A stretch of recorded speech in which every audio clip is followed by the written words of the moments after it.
الحمدللہ رب العالمین والصلاة والسلام علی سید الانبیاء والمرسلین وعلی آلہ وصحبہ اجمعین، اما بعد فاعوذ باللہ من الشیطان الرجیم، بسم اللہ الرحمن الرحیم۔ ظہر الفساد فی البر والبحر بما کسبت ایدی الناس لیذیقہم بعض الذی عملوا لعلہم یرجعون۔ صدق اللہ العظیم وصدق رسولہ النبی الامین الکریم ونحن علی ذلک لمن الشاہدین والشاکرین والحمد للہ رب العالمین۔ فقال تعالی مخبرا وآمرا فی شان حبیبہ ان اللہ وملائکتہ یصلون علی النبی یا ایہا الذین آمنوا صلوا علیہ وسلموا تسلیما۔ اللہم صلی علی سیدنا شفیعنا حبیبنا مولانا محمد وعلی آلہ وصحبہ افضل صلواتک وعدد معلوماتک وبارک وسلم۔ معزز ناظرین و سامعین، اللہ رب العزت کا بے انتہا شکر عظیم ہے کہ اللہ رب العزت قرآن شریف کے مختلف آیات کے تفاسیر کو سننے اور علمی معلومات میں اضافہ کرنے کی سعادت عطا فرمایا۔ ماہ رمضان چونکہ عنقریب وداع ہونے جا رہا ہے، لیکن ماہ رمضان نے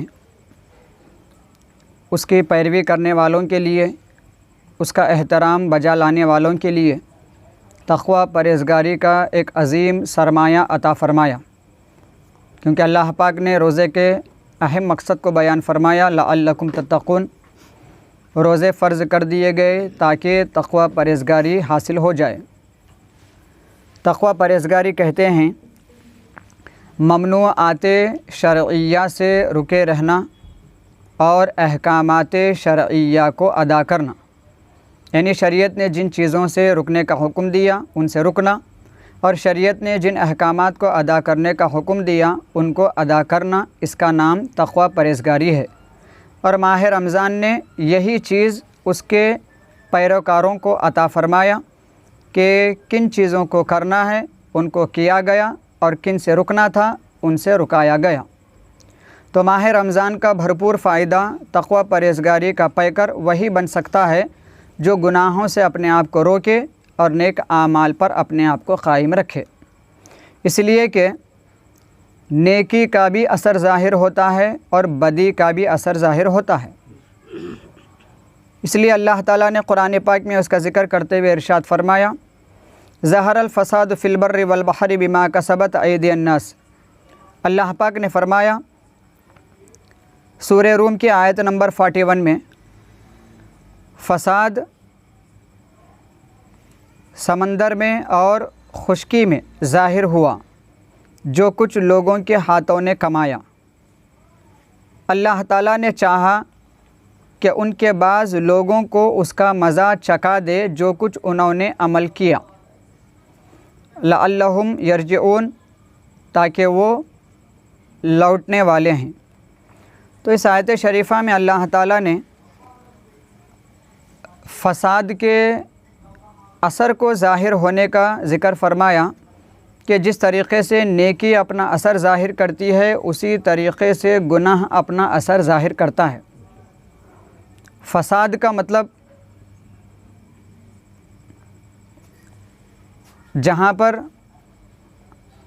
سلامتی نہ ہو اور جہاں امن و سکون نہ ہو، تو اللہ تعالیٰ فرماتا ہے لوگوں کے ہاتھوں نے جو بدعمالیاں کیے یا انسان جو بھی گناہ میں اپنے آپ کو ملوث کیا تو اس کا وہ گناہ کا اثر اس پر ہونے کے علاوہ اس کے ساتھ رہنے والے تمام اشیاء پر ہوتا ہے، یعنی زمین پر بھی ہوتا ہے، سمندر پر بھی ہوتا ہے اس کے گناہ کا اثر، کیونکہ اللہ تعالیٰ نے زمین اور سمندروں کا دونوں کا ذکر فرمایا۔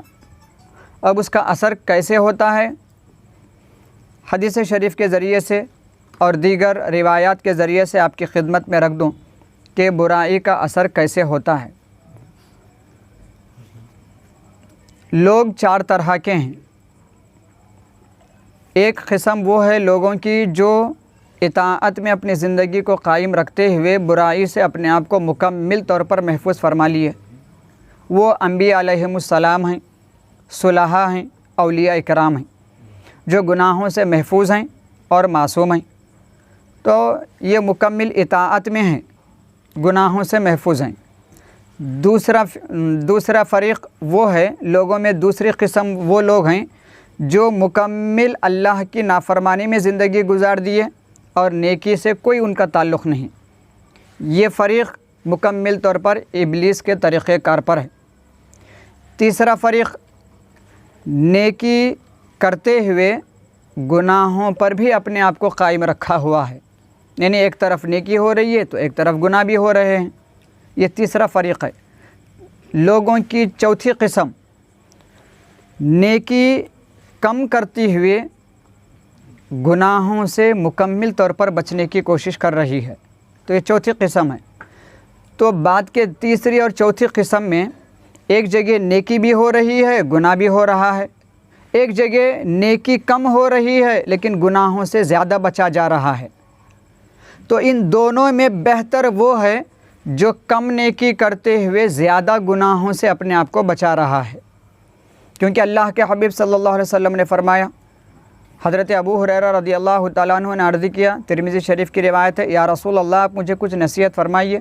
تو اللہ کے حبیب صلی اللہ علیہ وسلم نے فرمایا، اتق المحارم تکن اعبد الناس، او کما قال النبی صلی اللہ علیہ وسلم۔ اللہ کے حبیب صلی اللہ علیہ وسلم نے فرمایا، حرام کردہ چیزوں سے اپنے آپ کو بچائے رکھو، جو کوئی حرام چیزوں سے اپنے آپ کو بچائے رکھتا ہے لوگوں میں وہ سب سے بڑا عبادت گزار ہے۔ تو اللہ کے حبیب نے گناہ سے بچنے والے کو بڑا عبادت گزار فرمایا، نیکی کرنے والے کو عبادت گزار نہیں فرمایا، کیونکہ نیکی کرنا بہت آسان ہے۔ ایک مرتبہ سبحان اللہ بول دیے تو نیکی ہو گئی، قرآن شریف کو لے کر دیکھ لیے تو نیکی ہو گئی، ماں باپ کو محبت کی نظر سے دیکھ لیا تو نیکی ہو گئی۔ تو نیکی کرنا آسان ہے، گناہ سے بچنا مشکل ہے، اسی لیے اللہ کے حبیب صلی اللہ علیہ وسلم نے گناہ سے بچنے والے کو بہت بڑا عبادت گزار فرمایا۔ اور ماہ رمضان نیکی تو کرانے کے علاوہ گناہوں سے بچاتا ہے۔ اگر کوئی ماہ رمضان کو پا کر گناہوں سے اپنے آپ کو نہیں بچا پا رہا ہے تو پھر اس نے ماہ رمضان کا حق ادا نہیں فرمایا اور ماہ رمضان کا کما حق ہو برکتوں کو نہیں پا سکا۔ تو اللہ کے حبیب صلی اللہ علیہ وسلم نے گناہوں سے بچنے والے کو بہت بڑا عبادت گزار فرمایا۔ یہی وجہ ہے کہ اولیاء کا جہاں ذکر آتا ہے تو اللہ تعالیٰ نے ولایت کے ذکر کے لیے گناہوں کے ترک کو لازم فرمایا، یعنی وہ ولی ہی نہیں جو گناہ کرتا ہے، وہ ولی ہو ہی نہیں سکتا جو گناہ کرے، اور جو گناہ نہ کرے وہ ولی ہو سکتا ہے۔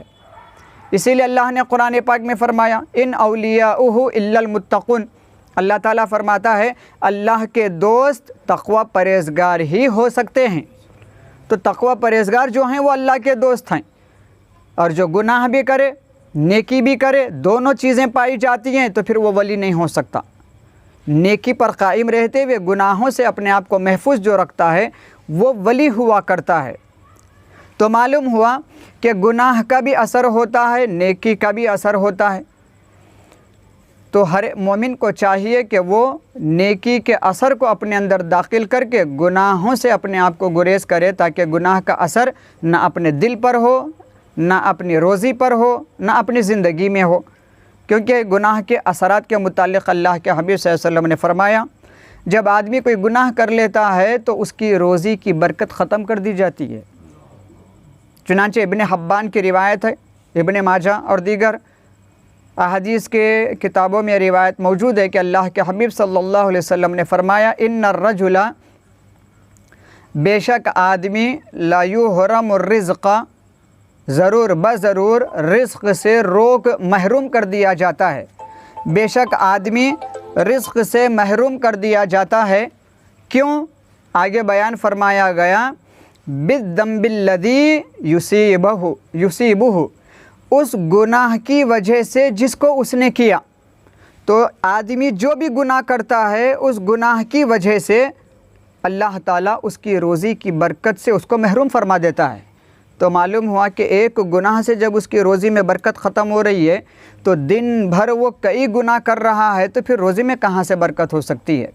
ہم دکان میں بیٹھ کر جھوٹ تو بول رہے ہیں، پیسہ تو نظر آ رہا ہے، پیسہ زیادہ ہونا یہ برکت کی علامت نہیں، بلکہ پیسہ کم ہونے کے باوجود اپنی ضرورت پوری ہونا یہ برکت ہوتی ہے۔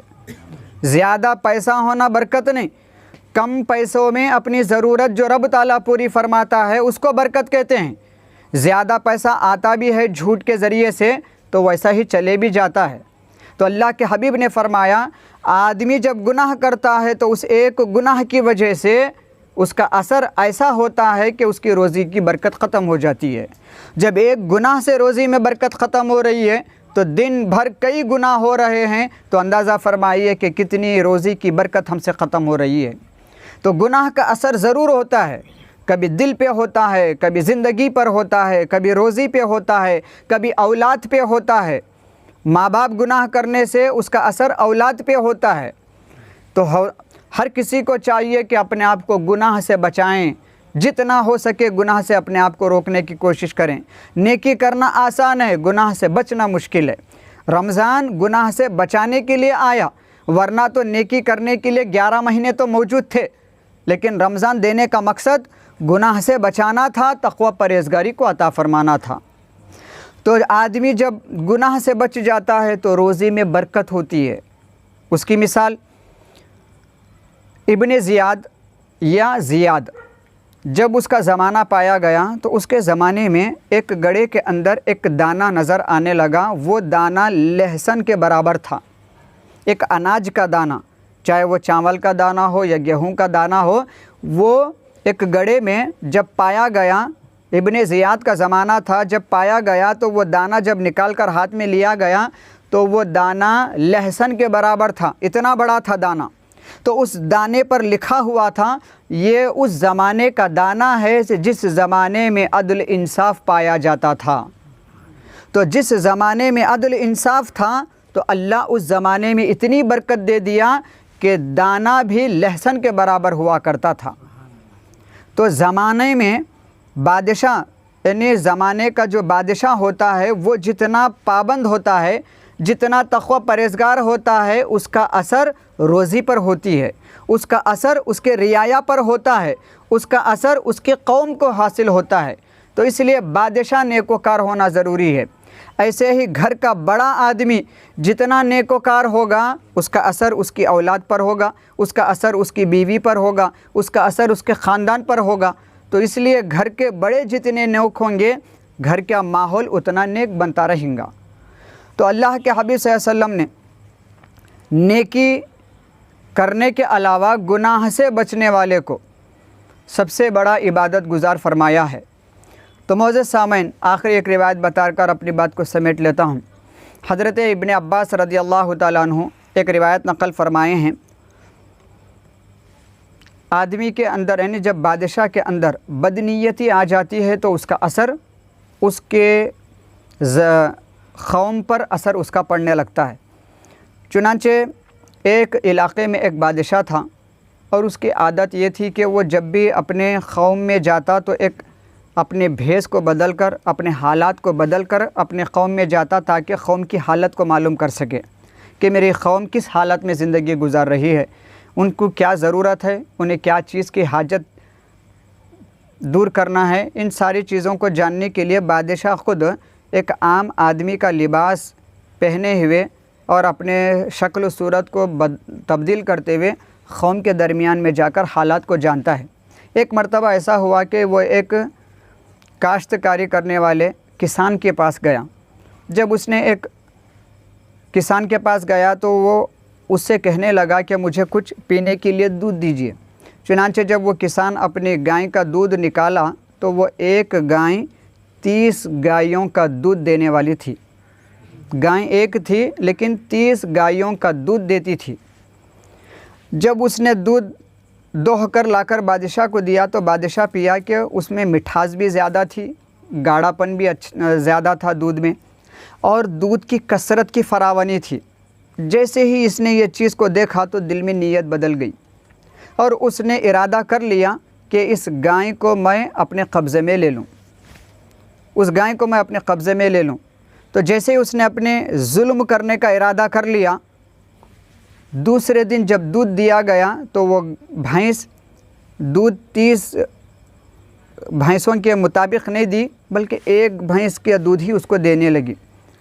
بادشاہ تعجب کیا اور اس کو پوچھنے لگا کیا روزانہ جو چارہ کھلاتا تھا آج وہ نہیں کھلایا؟ کیوں تیری بھینس آج کم دودھ دینے لگی؟ تو اس شخص نے کہا شاید میں سمجھتا ہوں کہ ہمارے بادشاہ کی نیت میں فرق آ گیا، جس کی وجہ سے آج میری بھینس زیادہ دودھ دینے کے بجائے کم دودھ دے دی۔ تو فوری وہ دل میں ندامت کر لیا، شرمندہ ہوا، پشیمان ہوا اور رب کے دربار میں توبہ کیا، اے مولا میں کبھی بھی میری رعایا پر ظلم کرنا نہیں چاہوں گا، بلکہ میں ان کا انصاف انہیں دینے کی نیت رکھتا ہوں، مولا تو اس گائے میں برکت عطا فرما۔ تو فوری اس نے پاکیزہ نیت کر لی۔ تو پھر تیسرے دن جب پھر بھینس کے دودھ دوہنے لگا تو پھر بھینس نے 30 بھینسوں کا دودھ دینے والی بن گئی۔ تو پتہ چلا کہ ظلم کا ارادہ کریں گے تو کاشتکاری میں برکت ختم ہو جاتی ہے، عدل انصاف کی نیت رکھیں گے تو اللہ روزی میں برکت عطا فرماتا ہے۔ تو گناہ کا اثر ضرور ہوتا ہے، لہٰذا جتنا ہم گناہ سے بچیں گے اللہ اتنی ہی برکتیں زندگی میں دنیا و آخرت میں عطا فرمائیں گا۔ لہٰذا ہمیں چاہیے کہ گناہ سے بچیں اور نیکی کی طرف رغبت کرنے کی کوشش کریں۔ اللہ تعالیٰ سے آخر میں دعا ہے مولا جو کچھ کہا گیا سنا گیا تیری پاک بارگاہ میں قبول فرما لے، قرآن حدیث کو سمجھنے کی توفیق عطا فرما۔ وما علینا الا البلاغ، وآخر دعوانا الحمد